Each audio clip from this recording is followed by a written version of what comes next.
Good afternoon, good morning to all that are here. I think literally we'll just wait 30 seconds and then we'll get started. I respect everybody's time, and those that were able to make it right on time, we'll start in just a few moments. Sounds great.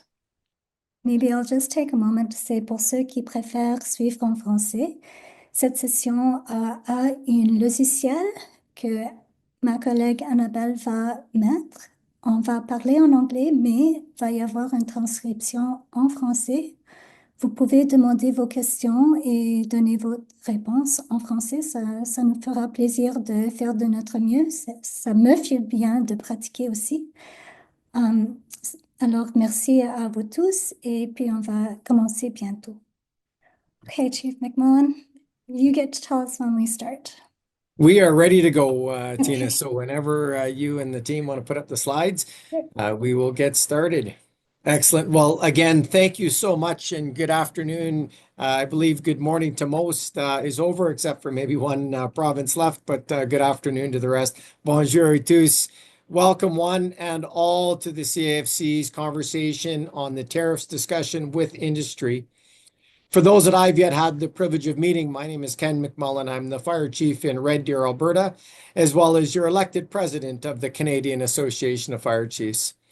I'm joined here by many of our colleagues, particularly the board of directors, our National Advisory Council, our executive director, staff, and you, which are our very special guests. As always, with our tradition, we like to start with a land acknowledgement. So please allow me to recognize that the national office of the CAFC is located on the unceded, unsurrendered territories of the Anishinaabe Algonquin people. We recognize them as the traditional keepers of the Ottawa River watershed and its tributaries. We recognize the strength and resilience of the people and the hurts and harms of the past, and hope that in working together we can make for a better future. And I want to especially thank all of our friends from the Indigenous communities who are here today and who support the Canadian Association of Fire Chiefs. Everyone is welcome to put their own land acknowledgement into the chat if you do choose. Continuing with the next slide, please. Sorry, I'll just watch to see if somebody else is doing that, Tina. Thank you. Today's agenda. Continuing with the acknowledgements, I'd like to acknowledge each of you for coming here today. The members and the chiefs who are observers, the chiefs who are my co-hosts as members of the CFC's National Advisory Council, and especially our friends in industry. The last time we met together with our friends in industry, we were at the reception. You might remember we had a toast. And in that toast, I told you how much your products and services mean to the fire sector, and how much we wished for you a very successful year and one with prosperity. What was then a toast is now something of concern and a prayer in the middle of a trade war. However, in good times and in bad, the CFC and our members stand together, and we are here to stand with you, knowing that when you succeed, the fire sector succeeds. And when you are pressed with additional costs, you have no choice to pass those on. So again, welcome and thank you. Before we get started with the business portion of this meeting, I'd like to turn this over to my friend and colleague, Chief Jason Whiteley, Chair of the CFC's National Advisory Council, as well as our co-host for this today's presentations. Jason, over to you. Great, thank you. Thanks, Ken. So good afternoon, everyone. As Ken said, I'm Jason Whiteley. I'm the Fire Chief of North Bay, Ontario. I'm an ex officio member of the Board of Directors, a long-standing member of the CAFC, and the Chair of the National Advisory Council, and I'm the Ontario Association of Fire Chiefs representative on the council as well. The members of which really they represent all the provincial to territorial and national affiliates and affiliate fire chief related organizations such as the Indigenous Fire Service, fire marshals and commissioners, as well as national defense and federal firefighters. These organizations, along with the CAFC, are your co-hosts for today. You may recognize some of us and the members of the CAFC board in this photo that's up in front of you. The people you see standing by Canada's flags are truly people who stand for Canada. We decide together to coordinate our activities on tariffs in respect of your time, so you will see and hear one voice. Know that all of our associations are with you and will support you. Like Ken says, when you succeed, we succeed. We are looking forward to hearing your views, your advice, and how we can work together. So welcome and thank you for being here today. Thank you very much. The next slide, please. Welcome, members of industry. Thank you again, Jason. I'd like to acknowledge the companies we have here online with us today. Many of you are long-standing friends of the CAFC. This group is far too large and the time far too tight to facilitate a full roundtable introductions. However, if we have missed anyone on this list, please let us know. Thank you and welcome. Please add your business to the chat. If we missed you, we hope we've got everybody. But in the interim, I will say thank you ever so much and pass it over to yourself, our wonderful Executive Director, Tina Saryeddine, to get us started. Thank you, Chief McMullen, and thank you to you and Chief Whiteley for all that you do for us and for being here today with our friends and partners from industry. And I would also like to acknowledge Chief Kevin Smith, the President of the Paramedics Chiefs Association of Canada, who has taken time to be here with us as well. And thank you, Chief, for your support as well. If we can go to the next slide, Annabelle, please. We wanted to play a short video for you. You've probably seen this before. It only takes 3 minutes, but it'll provide the context for you and give you a little bit of variety rather than our talking heads. So Annabelle, if you can play the show for the next 2 or 3 minutes, we'll let you take it away. Thank you. Departments, who served over 22.5 million Canadians, participated voluntarily in this survey. We thank them for their contributions. In this video, we'll update you on the state of fire and emergency equipment, share some of our results, and explain why Canada needs a national fire administration. 56% of fire departments deferred equipment purchases due to budget pressures. This is up 48% from 2022. 22% are using turnout gear that's more than 10 years old. 50% need new fire trucks or emergency vehicles. And 52% have hose that's more than 15 years old. By only being available on a matching fund basis, it would incentivize a concerted effort to help close the gap both locally and provincially. Hi, I'm Karen Fry, Fire Chief with Vancouver Fire Rescue. Did you know that there are 15,000 women firefighters across Canada? Most are wearing gear designed specifically for men, compromising their safety. Fire departments can ensure that their women firefighters have access to proper protective equipment. Thank you. 90% of fire departments are involved in wildfire response. 51% of departments report needing equipment for next season.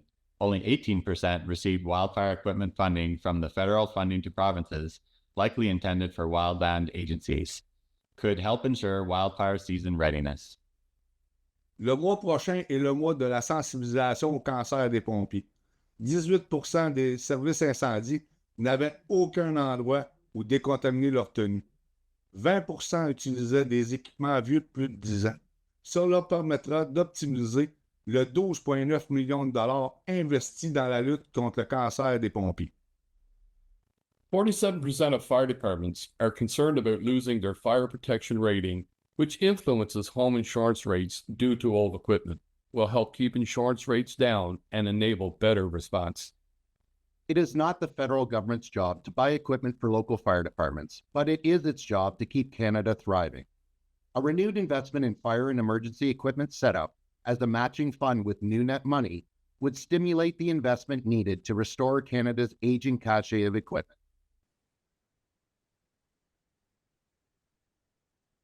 So all this to tell you that we already had an equipment problem long before we started to talk about tariffs. So you can see where our hearts and minds are for the last little while on trying to address the equipment problem, and thank you to all the chiefs in the video. I hope that helps give you a little bit of context for this discussion. So we're 12 minutes in, and now we're going to start to get into some of the tariff issues. So we can go to the next slide. So in the registration for this session, we kindly asked the members of industry who agreed to join us here today to tell us a little bit about what kind of equipment or product that they produced.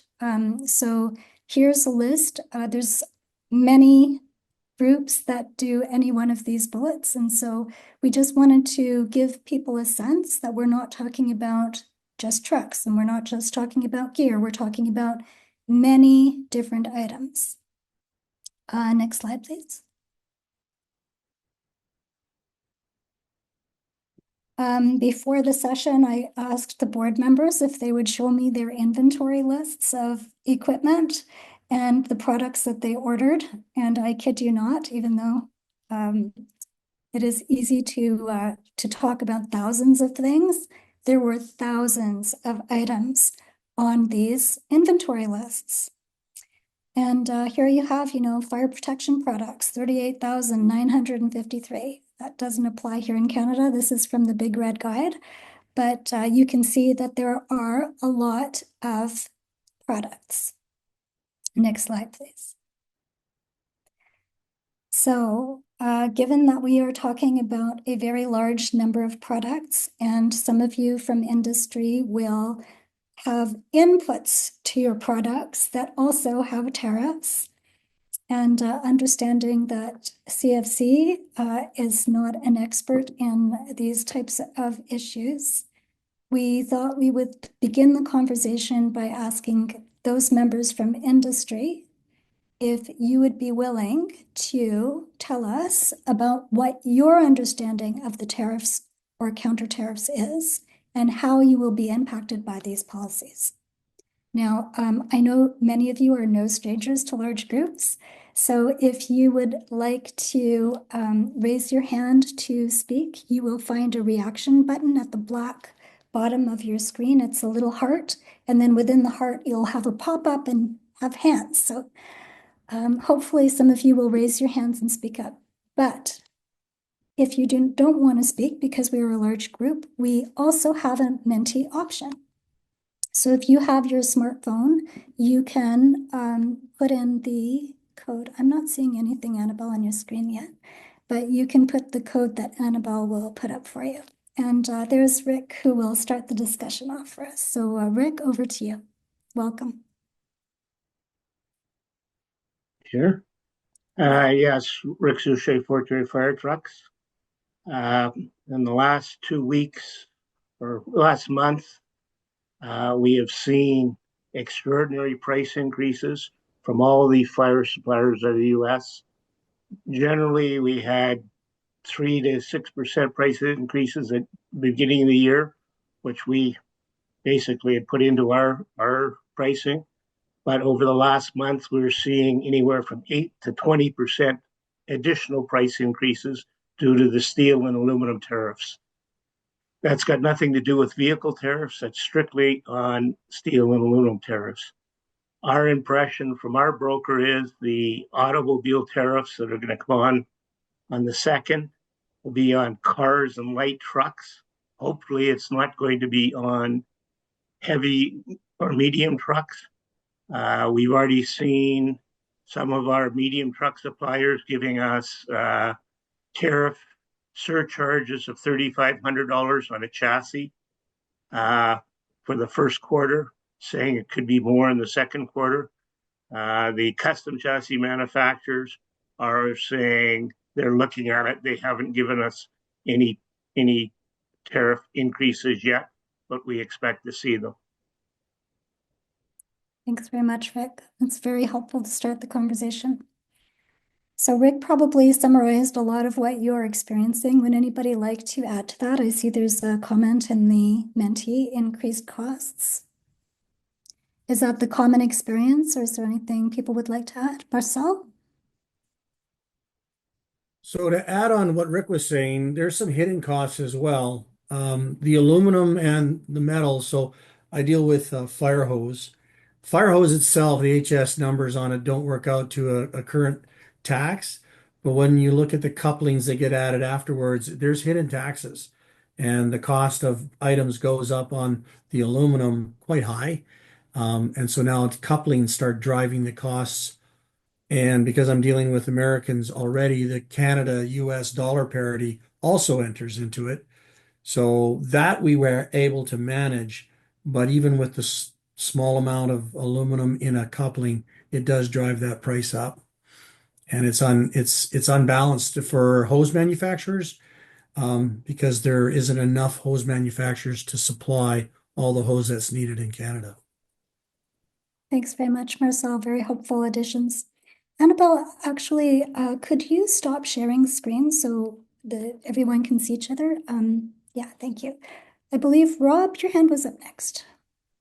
Yes, hi Tina. It's Rob from Starfield Lions. So we are not impacted as much on the metal side as obviously the truck manufacturers and Marcel on the hose side. Ours is fabrics and so on. The challenge that we have, and then some of what firefighters wear for PPE, including helmets, hoods, gloves, and boots, are being impacted to some degree. I'm still trying to understand how some products that come from overseas but then flow through the US coming into Canada apparently are exempt from the Canadian reciprocating tariffs. I'm not really sure. There's a lot of unknowns. Something that, this next tranche from the Canadian government will impact, as an example, for our clothing, i.e. bunker gear and tech rescue gear and so on, will be impacted by the Canadian government putting tariffs onto the unfinished fabrics. That's kind of a new thing that's going to happen, and it looks like most of what we're bringing in, because we pretty well buy all our fabrics and findings, as I believe Tanya's does too, from the U.S. So everything's going to be impacted. That is a fabric that is particularly man-made fabrics and so on and so on. So again, this is not really coming from the U.S. It's coming from the Canadian government, to as an offset to the U.S. Whether that happens or not, we still don't know. We're assuming it will. So that'll probably happen pretty quickly if the Canadian government does go through with that. So I just wanted to throw something in there from the clothing side. So thank you. Really helpful, Rob. Thank you so much. Mm-hmm. I think A. Baldwin. I'm sorry, I don't know your first name. Thanks, Tina. As Adam Baldwin, Fort Garry Fire Trucks Regional Sales Manager down here in the Maritimes. Just wanted to touch on something that Rick touched on there about the $3,500 tariff charge on our chassis, or from some chassis suppliers.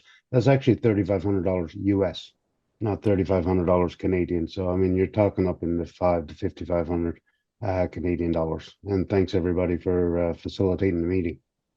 Thank you for coming, Adam. Thank you for your comment as well. I believe, Bruce, you were next. Yeah, thank you very much, and good afternoon, everybody. I just want to provide some perspective from our position, and being manufacturers of roll-up doors and the only Canadian manufacturer. The reality is that although we are protected from Canadian reciprocal tariffs, the cost of our materials, because largely we're about 90% aluminum and steel, the cost of our materials started to go up as soon as tariffs were announced. So even though there's not necessarily a particular tariff or counter tariff impact directly on us, the reality is that commodity prices have increased almost in lockstep to what's happening in the overall political market. So while we would hope that we would continue to see protection against, because we're Canadian manufacturing, we'd hope to see protection against some of that tariff activity. As I said, the reality is the commodity pricing moves in pretty much in lockstep with what's happening politically. Thank you very much. Thank you for that. Very helpful. So Jerry, you're next.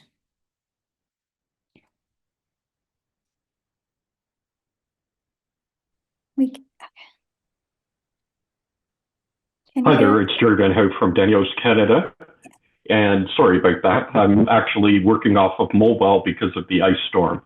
Yes. So basically, as a large steel manufacturer or fabricator, steel is a significant component because we're actually manufacturing buildings that are fire rated. And so with us. The quantity of steel is significant, not unlike what was mentioned earlier.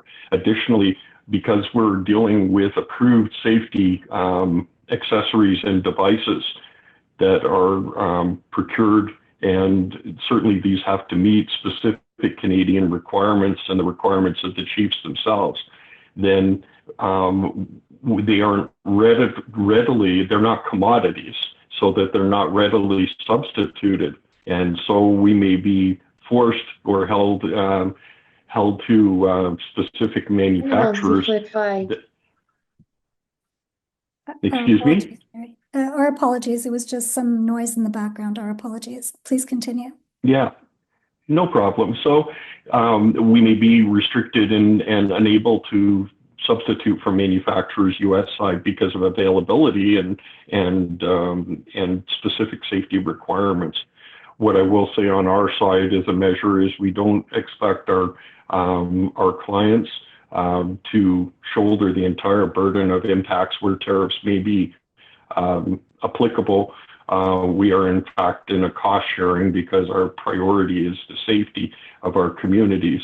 So that we've taken that corporate step of doing cost sharing with groups and organizations of clients to make sure that the safety enhancements are not happening as they should. Similar to what has been said before, it is very much a work in progress in terms of interpretation, and in a lot of cases, it's how coding that Canada Border Services use for applying the tariffs, how things have been categorized, is a significant challenge for us, some of which we have control over, some of which we do not. And so this is something that's evolving as we get more direction, both from the Canadian government and from our broker and other partners in getting expert interpretation for things as this rapidly evolving solution happens. Thank you. Thank you, Jerry, and great comments despite the ice storm here. So hope you're all keeping safe, and thanks very much. Henry, I believe you were next. Yeah, Henry with Hamato Rescue Tools.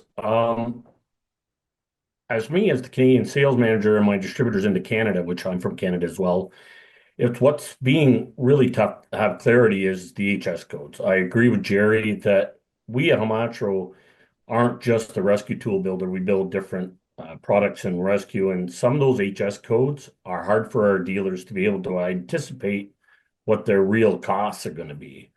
Ever since the beginning of this, the HS code has been, up and down. What's this? What's that? I mean, even for parts, for repair and or for stock, they don't know, or the clarity for that HS code, it needs to be consistent. And I believe that any of our dealers that are on this call will agree, and probably any of the other manufacturers will say, this is the biggest challenge at this point, is it changes so much that we need to have some sort of if they're going to charge tariffs, we need to have a clarity and consistency to be able to give the best price to our customers. Thanks very much, Henry. Well said. The next speaker is, I think it's pronounced Getra, but I could be wrong about that. Getra, welcome. Yes. Good afternoon, and the name is that's a computer. I thought so. Yeah. Please introduce yourself. My name is Jerry Tracy, and I'm the general manager of Netterman Canada. We supply exhaust extraction systems. Yeah. I'd like to thank everybody for the opportunity to talk today. As a wholly owned subsidiary of a Swedish company, we are exempt from a lot of tariffs because the CETA agreement, of trade agreement between Canada and Sweden, it's basically free trade. We do not have any tariffs imposed on product that we bring in from Sweden. There are portions of our products that we source from local manufacturers. We use aluminum extrusions that are manufactured locally here in Ontario, so they will not be subjected to tariffs. And we have made, in anticipation of the tariffs and the complications that presents, we have made some modifications to our supply chain, and we're sourcing more products in Canada and in Europe to avoid the tariffs from the US. So we'll be fairly consistent with our product offerings and our pricing. So it won't really have a significant impact on what we're doing and what we're providing to the fire halls. And we'll do what we can to mitigate the risk of the tariffs and continue to supply as best a price as we can to our partners in the CAFC. Thank you so much. Thank you for your comments and welcome. Michael, you're next. Hey, welcome everybody. Thanks very much for allowing me to be part of this.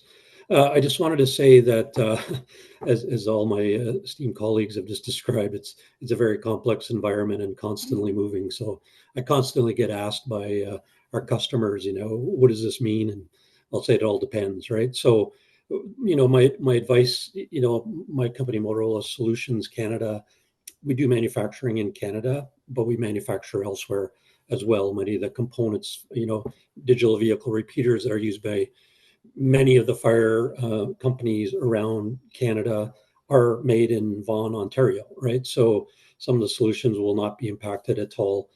Due to COVID, though, what I can share with you is that, due to COVID, we became extremely flexible and innovative around our supply chain and manufacturing.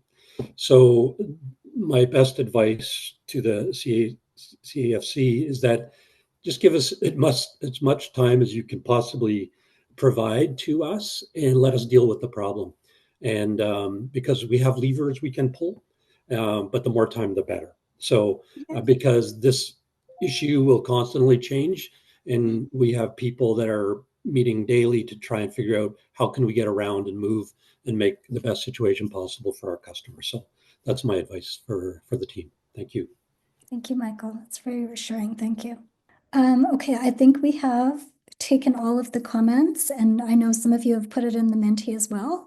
So we're going to go to the next question. So Annabelle, can we trouble you to reshare screen and show everyone the next question? Some people know what it is already. That there are two public consultations, or there are two public engagements, at least, that we're aware of on tariffs. One is a remissions process request, and we at CAFC and the fire chiefs and the board and the National Advisory Council members, we're all kind of looking at this template thinking, how are we going to fill this in?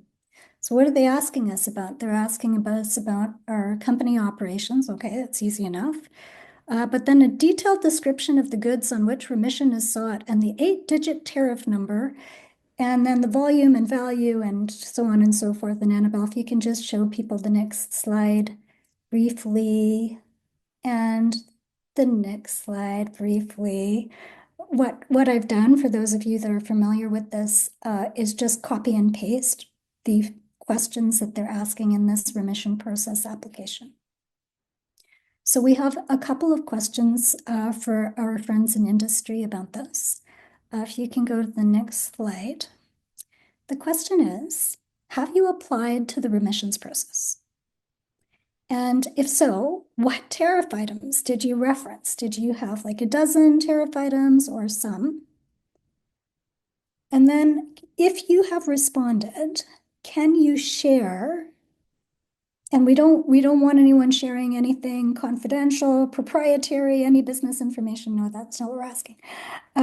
But can you share maybe a redacted version, or a version that you would be just as happy having in the public domain, so that CAFC and potentially fire departments could even echo it, like to say, here's the remissions process application of this company, and then consider if that's something that we can support you in.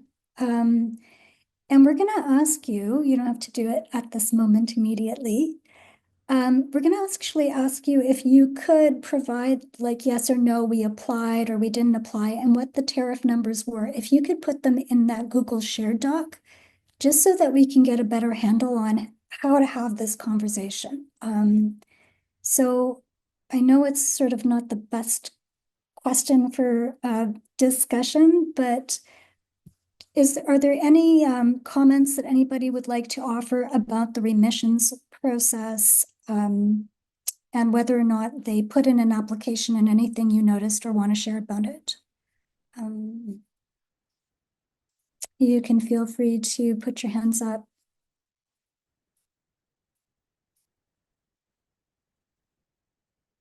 Okay, I'm not seeing any takers on this one. So if I could ask you though, just to complete the Google Shared Doc, so you're going to see the name of your company. If your company isn't there, just add a line for it. This will help us support you in your applications. It'll also help us to not reinvent the wheel and not complicate matters with a wrong response. We have all really wanted to fill this form, but I'm just not sure it's fillable by fire departments. So I think there's a question related to this after that, right, Annabelle? Is there another slide on question 2? Maybe a 2B? Yeah. So Ria and Annabelle, or Ria or Annabelle, put the Google Shared Doc for you in the chat. If you just want to grab it, we'll also email it to you afterwards. It won't take long to fill. It'll just be yes, no, and any tariff numbers you can supply. So the question that we also wanted to ask you is, given your experience, if you have completed it, besides a high-level summary, can fire departments themselves apply to the remissions process? And this one might be a good one to use by Menti. Somebody said yes, so that's good. What is the view? Are there any comments or advice on this remissions process application?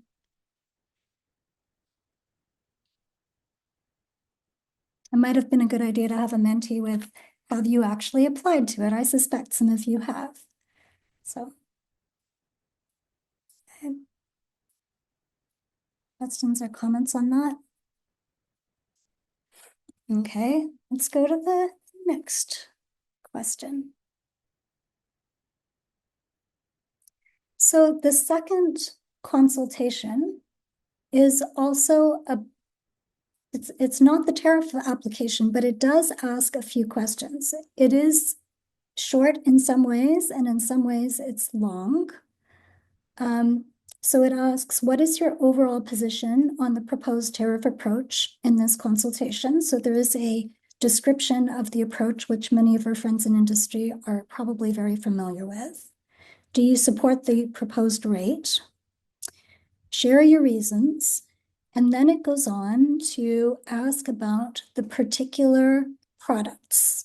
We want to know for which tariff items you support or oppose a tariff in response to the US tariffs. And this is where, again, CAFC has been a little bit hesitant to fan out the consultation document. It is in the public domain and many people have it, and that's great. Just because we want to present a coordinated front and not confuse our policymakers. So it goes on to ask for a number of tariff numbers. And again, the question to you is, have you responded to this consultation, particularly our members in industry? So the question is directed to the members in industry. And can you share the tariff numbers relevant to your tariff concerns so that we may echo these? I know that the Menti use is not terribly popular. I could kind of tell from the last question. But so I just wondered if I could maybe ask for response from industry again about whether or not you have completed this consultation and any comments you might have about it. And we can stop the share slide for a minute, Annabelle, so we can see everyone.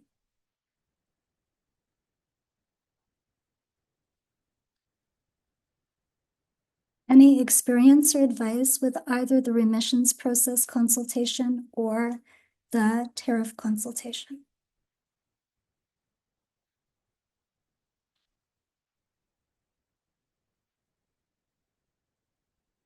Has anyone applied for remissions? Oh, okay. Yes. Brian, was that you? For some of exemptions or remissions, I don't have any numbers, tariff numbers specifically with me this time, but I can find out. It's for exemptions on certain components as well. On a fire truck, for example, about 70% of the fire truck parts are imported from the US, as far as pumps, lights, tanks, valves, a lot of the major components are only manufactured in the US. So we've applied for exemptions on that specifically. Chassis as well is one of the larger concerns as far as fire apparatus manufacturers go, because everyone.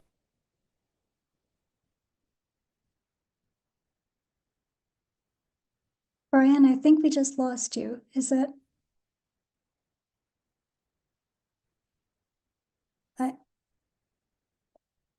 Annabelle, can you hear Brian? No, I can't hear Brian. Okay. Brian might be in the ice storm zone. So for those of you in whatever part of Ontario we're in, we have had an ice storm and it's affecting a lot of internet. Jerry alluded to it as well. So hope you're okay, Brian, and hope we can catch up with you in a minute when you come back. Okay, but Brian's point is well taken, that it's sort of like the stacking of, the components are going back and forth across a border that's being tariffed multiple times on both ends. So the point's well taken. I think that is our friend Michelle O'Hara from AJ Stone, maybe, or JAL. Who is JAL in the chat? Remissions are long to get data to complete. They are for importers, so unless the city is doing import, there isn't much they can do. Jamie Lerner, thank you, Jamie, from CityView. The biggest thing is that you need to show specific items are not available in Canada, for example, fire pumps. It all depends on the HS code, though, absolutely. So Jamie's point is well taken, and that was our observation as well, that in order to complete this form, you have to do quite a bit of research on each individual product. So time-consuming is a good word for it. Other comments? Yeah, this is where this gets messy. Michelle, I thought it was you before, but now it's you here. Okay, welcome. Yeah. Hi, sorry. No, it wasn't me before, but I heard my name quickly. I think the only question I have, I mean, obviously the remissions process is quite elaborate, depending to what products you're dealing with. Aside from that, and just sort of set the remissions side piece apart, is there anything else the CAFC is doing outside of what we discussed today in terms of gathering information and speaking to, Ottawa, to your contacts? Just curious if there's anything else that you guys are doing. Yes, absolutely. We have a whole slide on that. Yes. So I would like to come back to your excellent and important question. Just as soon as we get through these two consultations. So there's always what happens in the back rooms, and with thanks to the board and the National Advisory Council, there's no shortage of listeners here in Ottawa to what CFC needs to say. And we are actually joined by our media consultant as well today, Alyssa Freeman, who has a keen eye for how we can leverage public understanding to also help political understanding. And so we thank her for that work. So part of what we're going to discuss, once we're finished these two consultation issues, is what activities CFC has done, what activities we will be doing. But part of the activity is actually this. And we have put officials on notice that we are having this process. So the informal parts that we do want to be matched with the discipline of, this is the consultation, this is what you've asked us to complete. And maybe part of what's going to come out of this is that's not going to be a process that's going to work for fire departments because of the things that people have already said on the call. So it's an excellent question, Michelle, and we're going to come back to that. So thank you. Any other comments on the remissions process or the tariff consultations that you want CFC to be aware of? No? Marcel. So there's a subtle side of this too, is that there might be Canadian companies that are able to supply, but there's not enough, and that tends to drive prices up.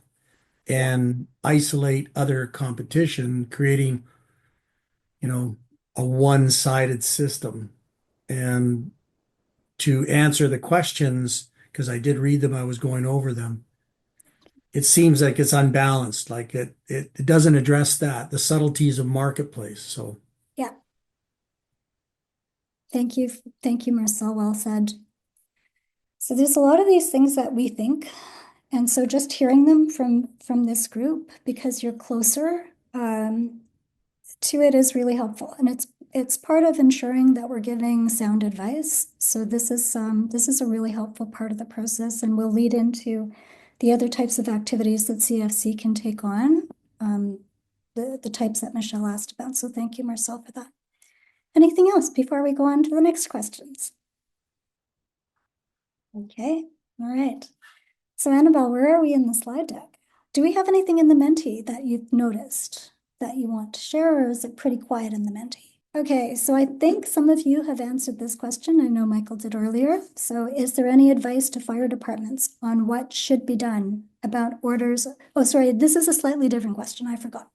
Is there any advice to fire departments on what should be done about orders that have already been placed but have not been delivered? So we've heard this question, this problem, a couple of times. So we won't use the Menti, Annabelle. We can maybe just stop share for a sec, or people are welcome to put any comments in the Menti. But are there anything that people would like to offer right now? So for this question, I'm going to start with industry, but we also have a number of chiefs, National Advisory Council representatives, board members that are here with us as well. And if you would like to weigh in on this question, you're welcome to do so. But I know it's a question that came up of interest, and if anyone has any advice or guidance, we can help share that. Hi, I'm with Safety Source Fire on the East Coast. I was going to bring it up later just on what CFAC could do, but I think it kind of fits into this as well. I think there's an education piece on this. Everybody's reading, especially on a volunteer level. Many people have a full-time job. They're looking at it from that lens on the tariffs. We've talked to several customers that don't believe tariffs are in effect at all because it's not affecting their industry and their day job. But it's a reality already on fire products. Many people on this line are, we're partners in industry with the fire departments. If there's anything I could say, it's just education on what the tariffs are, what they mean, that there are tariffs in place, and that we as suppliers and distributors, we don't have control. We're trying to remit, we're trying to get ourselves educated as quick as we can, but everything's very reactionary as, this whole meeting has gone as well, that nobody has all the information. Everybody has a lot of view on the politics and the noise out there. But we're seeing it from a supply chain through us into customers. So we've got American suppliers that don't understand how the tariffs are affecting incoming product like steel and aluminum, that there's going to be a tariff coming into their country. There's going to be a markup on that tariff, and then it's going to come back across our border with another tariff on it. So you're not dealing with a single tariff at all. So it's very situational based on manufacturers, distribution. Same thing with, trucks were brought up. There's builders of trucks, across North America. Anybody that's purchased a truck knows lead times on trucks since COVID have gone out. I don't care who the dealer is, the builder. There's tons of quality builders, but there's no one builder that can meet the demand, even with the way the market is currently set up without tariffs. So trying to push that into a different realm, like somebody brought it up already, the remission letters and things like that are too fixed on the scope. So I think again, just going back to my point, if there's any kind of like town halls you can do with the membership and just discuss, from a foundational view, what a tariff is and get that out there, I think it's a lot better, because reading the news, people are getting very caught up in, national pride and things like that, but not looking at what's passing day to day, because it is hard to keep up with. Thank you for that advice. Really appreciate these comments. Thank you. Chief Wesseno has his hand up. Welcome, Chief. Yeah, thanks. Can you hear me okay? Yes. Okay. I guess first and foremost, there's been, and Alyssa and yourself have helped out greatly on some of our communications that we've tried to certainly get across to all fire departments across Canada. But I think this meeting in itself is extremely important because we're all in this together. And I know that sounds somewhat cheesy, I guess, but the fact remains is we are all in this together. And the two things within the fire service that we can't stand is change and the way things are.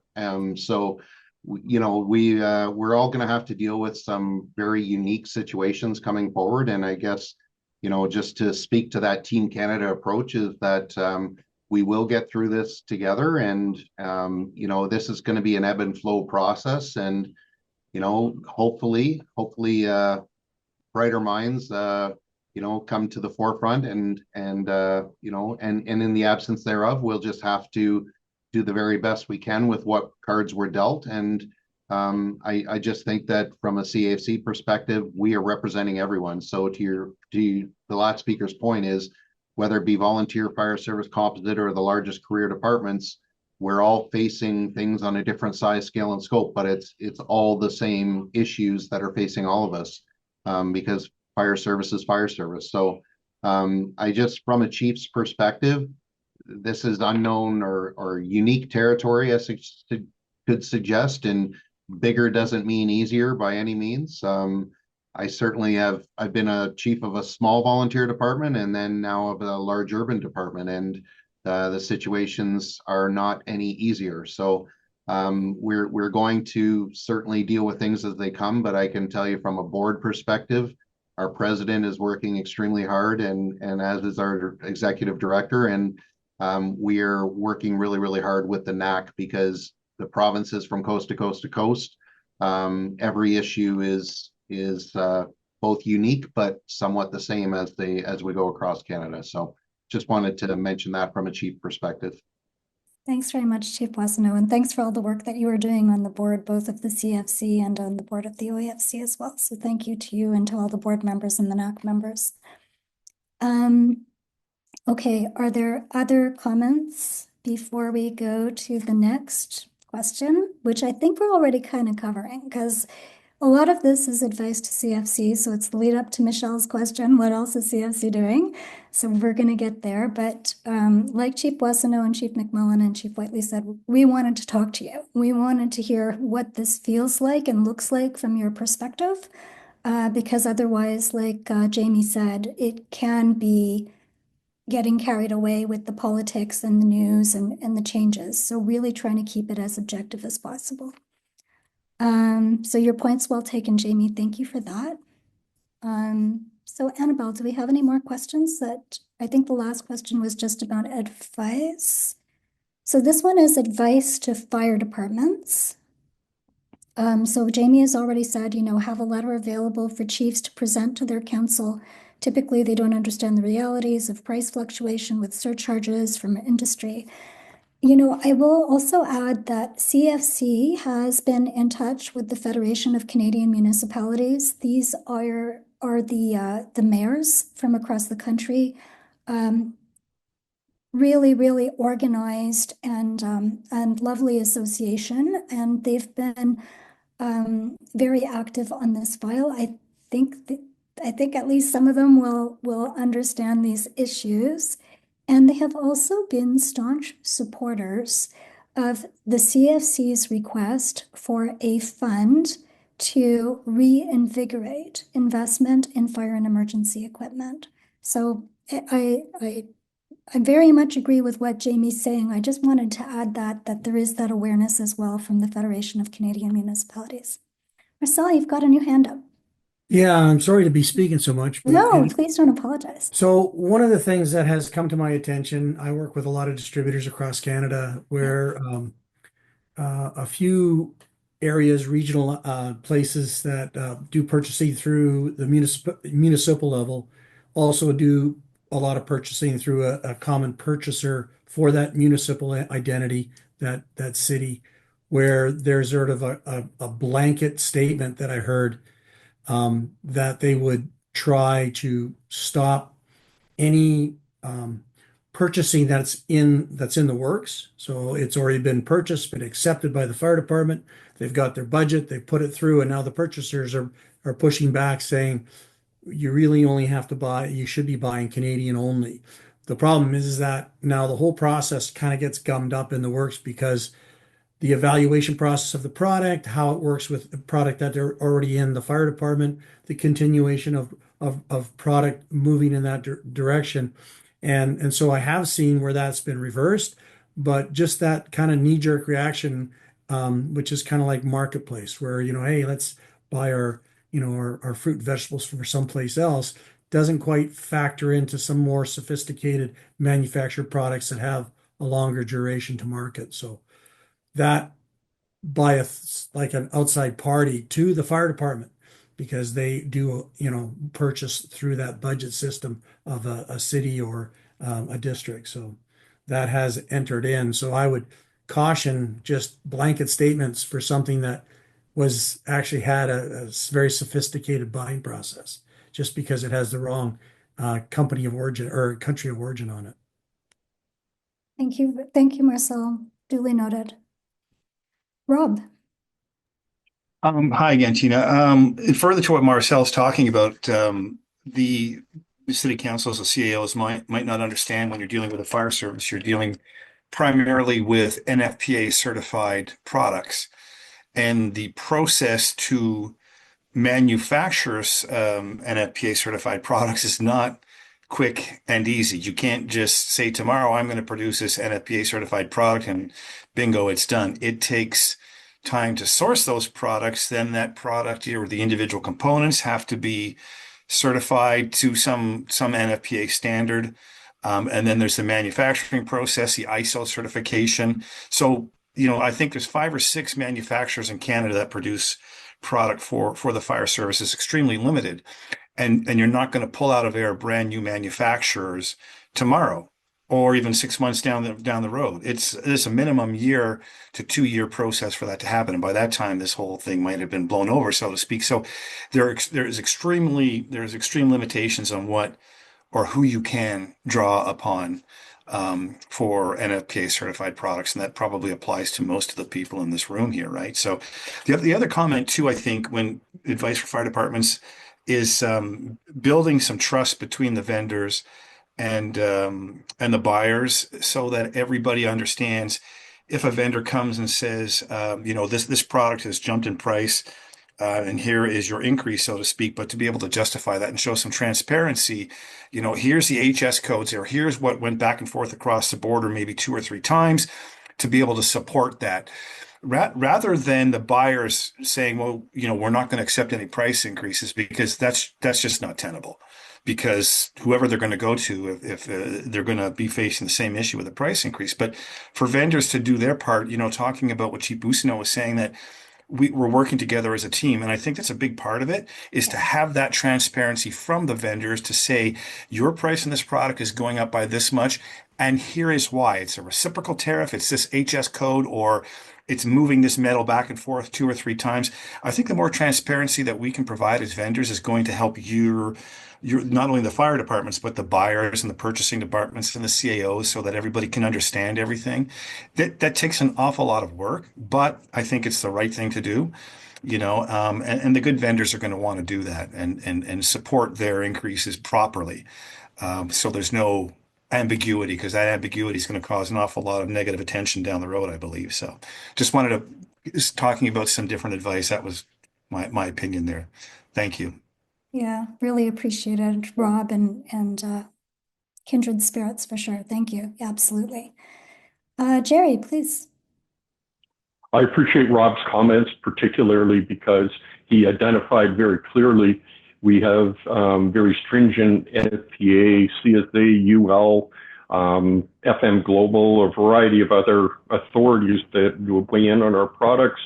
And in the case of buildings and some of the other CapEx type equipment, very true. It can take years, and it's been very closely scrutinized by fire authorities and other people in their professional judgment. And perhaps, I'm trying to say this respectfully, Buyers may not have that appreciation of the process going in of the the detailed selection process in coming to that point. And the consultation, I think, with the chiefs and those that have been going through the review process is key for them to have that understanding that it's not commodity buying, but again, if I say it again, it is a safety related item, and deserves the consideration. Thank you for the opportunity. Thank you, Jerry. Thanks for your contributions. This is fantastic. Thank you so much for doing all this. So I believe that's the end of the questions we had for you. Before we leave the questions, thank you so much, Sean McCary, our friend from Lakeland. So what Dean McCary is telling us is that these tariffs also impact firefighting education, firefighter trainer schools, and actually, Dean McCary, you're not the only school on the line with us, so I'm glad you did speak up. So I believe there are Ontario Fire Academies here, Lakeland College, PEI Firefighter School. So all of these are duly noted, and we know that you purchase equipment and books and supplies for students. So thank you for raising that, and it's not lost upon us. Did you want to add anything, Sean, while I have the floor? Am I catching you? No, thank you very much, though. Just wanted to say, I know that it's smaller peanuts in the big thing, but municipalities are always having to buy textbooks to support their programs. They're relying on us also to provide educational programs and pre-employment and such. But we're all going to take this hit regardless, kind of thing altogether. Absolutely. Yeah, and no small peanuts. It's all dollars that have to be raised. Thank you. Marc-André? Yeah, just a quick note on my side, maybe to Rob's comment. I think the key here, or the key takeaway for us is the flexibility that we're actually hoping from the fire services, when it comes to fire trucks or other type of equipments. We want to be transparent and show, obviously, if we pay tariffs on our side, we're going to show, on our quotes or on our orders, on the specific line item. So, the fire service can really understand the amount of tariffs that it's gonna pay for the equipment, but obviously for the ongoing contracts, I think the CAFC could also speak or let's say work hand in hand with the procurement, hopefully, so they can understand the tariffs. And obviously we cannot just undertake that pressure on our side as a dealer or a vendor, and kind of just not being able to transfer that additional cost to the fire services, unfortunately. So it's definitely the ongoing contracts that are really tough to handle right now for us, and we're obviously hopefully asking for some flexibility on the customer side to obviously either wait or put the order on hold, or if the goods are really needed, well, we're going to ask for the help from the customer on that regard, for sure. Thanks very much, Marc-André. Good comments. So there is another question, but I think you've answered some of it. Is there anything that anyone wants to add as advice to CAFC as opposed to fire departments? And I do realize you've been giving us advice throughout the whole meeting, so this is just a check-in. Any other comments on this item? Rob, please.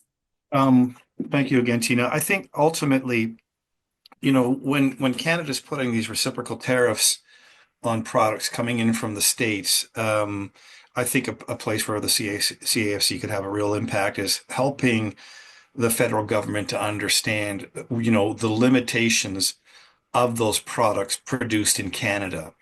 And, I know you guys are working on all these exemptions as well, too, but to continue that, to vocalize for that, because as I mentioned, and a couple of other people mentioned as well too, there's an extremely limited manufacturing base in Canada for these products, and they're trying to put these reciprocal tariffs up for a reason, but it's also targeting inadvertently the products and it's very limited, very specific, but very expensive and highly certified product list that you guys have to deal with as fire chiefs. It's just not something that can be easily replicated. So to really continue that focus and help people understand how this is going to impact first responders across the country is important. There's just not a lot of manufacturers. So again, they can't change over quickly.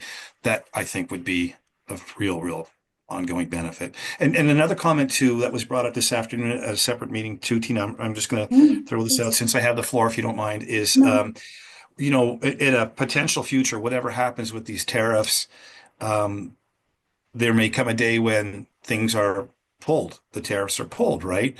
And I think as the vendors will have to continue with that transparency, if we do go down the tariff route and then we go down the new non-tariff route, that we're being as transparent with the fire departments as well too when it comes to readjusting costing when those tariffs disappear. I'm expecting that the vendors would be as transparent then as they would be in the very near future, so to speak, right? So, because that builds trust, I think, with everybody between the fire service and the vendor base that we're going to have to do things that we don't want to do, but we have to do. And when the day comes that we don't have to do them anymore, we're not going to do them anymore, so to speak. I think that'll be something to consider for down the road. I'm kind of looking ahead, so to speak. So, but thank you.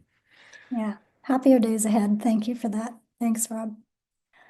Okay, this has been really terrific. Does anyone want to add anything before I address Michelle's question about what is CFC doing? So, anything else? Any other advice to CFC? I would really like to encourage you to please, in the Google Shared Doc, explain why you're not responding to the tariff consultation or to the remissions process application. It's okay if you're not, but it is very powerful for CFC to be able to say this consultation or this process is not going to capture what we need to tell you. So maybe this is the segue into what is CFC doing. So Annabelle, if you put up the next slide here. So CFC, with probably no surprise to you, because we have 1,000 fire chiefs and a board that is meeting tirelessly. And again, my thanks to the board, 2 hours every week, every month, and my weekly meetings with the president and countless questions and requests for advice and requests for feedback by email. So huge thanks to the board of directors, and same thing to the National Advisory Council, Chief Whiteley, and the presidents or their delegates of the provincial and territorial fire chiefs associations and the national affiliate organizations, and the members. So it won't come as a surprise to you that CFC had been writing about the potential impact of tariffs way before the tariffs began. So it was a member who actually wrote us and said, heads up, if this happens, it's really going to affect us. And we have been on this issue since well before Christmas. So because it was before Christmas, we had the opportunity to talk to, I can't even remember the dates of change, but before Prime Minister Trudeau resigned, we had started these conversations. And then shortly thereafter, being able to write letters to members of Team Canada to say, this is what we are hearing, and our appreciation to some of the companies that also came up early to flag the issue for us. And this is why, as the chiefs have said, Team Canada working together, making sure that we all keep our ear to the ground and correspond early. This shouldn't come as a surprise to anybody in Ottawa that the fire sector is concerned. So one, there were letters sent flagging the issue to members of Team Canada while they were in the early stages of negotiation. Two, since we have become into the caretaker convention, we have also sent letters and correspondences to candidates. Tell them that, there's stuff happening in wildfire season, tariffs, these are all impacting. and they will impact anyone that comes into power after the election. And we're dealing with them even when we're on the Caretaker Act. 3, we've written to finance.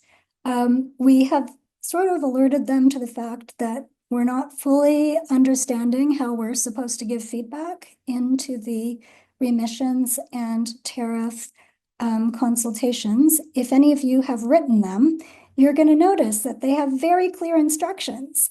Make sure you're using the tariff consultation forms and only send us emails if you have something else to say. So we have used the something else to say, but we did want to confirm with industry and continue our evidence-informed approach rather than having to walk it back later.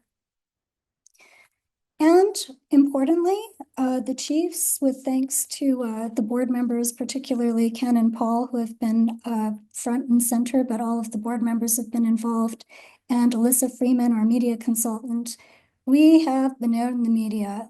If you haven't seen some of the media about this, it has been shocking to me how frequently media calls and wants to ask Chief McMullen or Chief Wetsonow or any of the board members to repeat the concern, but we're also very grateful for their help. As they say, the white art of PR is also always appreciated in GR. And I wondered if I could put my friend and colleague, Alyssa Freeman, on the spot, and if there's anything you wanted to add, Alyssa, about the media interventions. Hello, everybody, and thank you for including me in the conversation. I've been working closely with the chiefs, I would say, for a couple of years now, and we've I think starting with the volunteer firefighter tax credit. We were right on the money when we came out with our press release regarding tariffs. And it was a bit of a slow build. We were first with CBC syndication going straight across the country with about 27 interviews. And we tend to target media that we know where government is listening. I think that coming out of this consultation, we would want to come out with equally as provocative narratives so that we are ready to put our stake in the ground after April 2nd. I think that in terms of where we are most successful is we wait for like a crescendo of the noise about tariffs. And then once that has plateaued, we can come in with, what does that mean? The underlying factor is what does that mean to the safety of Canadians from coast to coast to coast, and how will this impact our response? How will this impact equipment?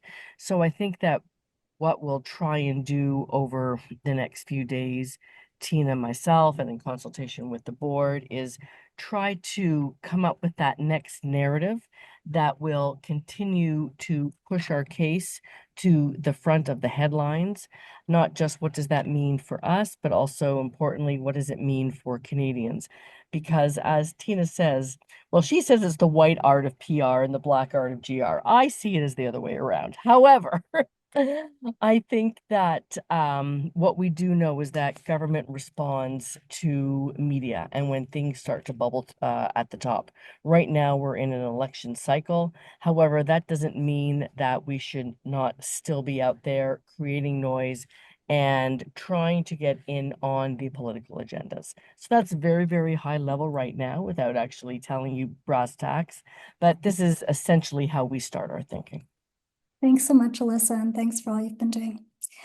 So we have some next steps planned. Part of it is saying that this meeting took place, that you came, the chiefs listened, and then following up with the fire chiefs as well, looking at the potential of a letter, perhaps a co-signed letter, as Alyssa already talked about, leveraging the media, and continuing the discussion with the board and the NAC on how to proceed. So I hope that reassures you that, we've called you together and we will make good on the time we have spent together. This affects all of us. And keep in mind, we were talking about equipment well before there was a tariffs issue. And so, helping government to understand that maybe it's not a tariff solution that the fire sector needs. Maybe it's a broader solution. Maybe it's an equipment replenishment solution. So we will keep you engaged and we appreciate you engaging with us. I'd now like to stop sharing screen. So I should also thank Annabelle and Ria and Zoe for all the work they do to help.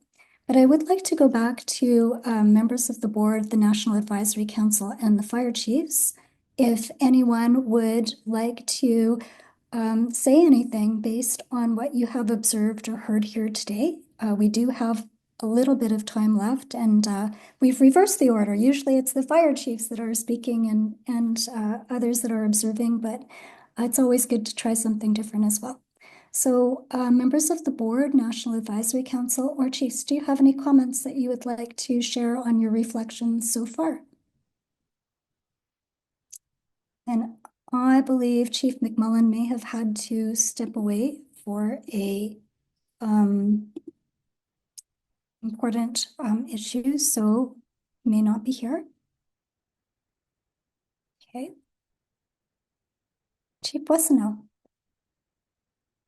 Just with President McMullen having to step away, I'm sure he would obviously done what you've already done, Tina, and the opening remarks, and just saying thank you. Thank you to everyone for making yourselves available. Obviously, this is a critical issue facing everybody that's on this call and those who weren't able to attend this call as well. But I think it's really important to ensure that we're not going to get political at a time when the election obviously is taking place. And the fact that just what we've also done, Tina, just to your point, is when even before the election was even called, we had sent information about the criticality of tariffs and all fire-related issues to all parties, all representation. So we remain pragmatic, not political. So, whoever happens to be the government of the day, CAFC will continue to be the trusted voice that provides good information. And I would suggest that we are, as I said earlier, stronger together, and the information that we get from our key industry partners, and I say partners because we are in this together, that will help formulate the discussion for a very educated and data-driven evidence process for government to make the right decisions, hopefully, and ones that will be impactful positively for us, even at a time when there's so much uncertainty. So again, just wanted to say thank you on behalf of President McMullen for him not to be able to do so. And just understand that we are going to continue to push the bar on this issue and many others as well. Thank you so much, Chief Boissonneau. Well said. Yeah, greatly appreciated. Again, thank you to all of the board and the NAC members for doing this as well. So are there any other comments that industry members or any of the chiefs would like to make? I have one more item for you, but I do want to hear from you rather than hear myself. So. Any other comments from anyone? Okay. So in terms of immediate next steps, so my colleague Zoe has been taking notes, and I know Ria has recorded this, and we are going to put together what we heard and what we learned from this session. We're also going to take a look at the Google Shared Doc to figure out what you have told us about these large and kind of tricky consultations that are out there. We are going to follow up with the board and the National Advisory Council. We may come back to you with a joint letter and ask if some of the members of industry might like to co-sign the letter. We will follow up with key messages for fire departments, and we'll invite you as well to add any comments that you might like to make to those draft messages. We will likely have some sort of a press release about the fact that we met together and have discussed this issue, and we'll ensure that that's done in collaboration with the board and the NAC members. We always welcome your feedback. You know very well that we always appreciate advice, and many of you know that I call on you backstage, and we appreciate your generosity and care of the fire sector. And many of the comments you made today are really inspiring, and it's an honor to be here with you today. And difficult as these circumstances have been, they have shown the highlights of our country and coming together, and I hope that we'll always stay together that way. So with that, I again want to thank the members of industry, our guests, the Board National Advisory Council, my colleagues, Annabelle, Ria, and Zoe, and all of our guests here for your time.